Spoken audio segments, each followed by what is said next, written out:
Ola Electric Mobility Pvt. Limited and the Tamil Nadu government have signed a Memorandum of Understanding (MoU) to spend 7,614 crore rupees on the state's production of EVs and lithium-ion batteries.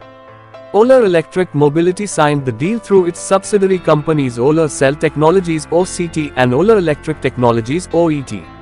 According to the state government, Ola Electric Technologies will invest 2,500 crore rupees in automobile manufacturing and 5,114 crore rupees in the production of lithium cells.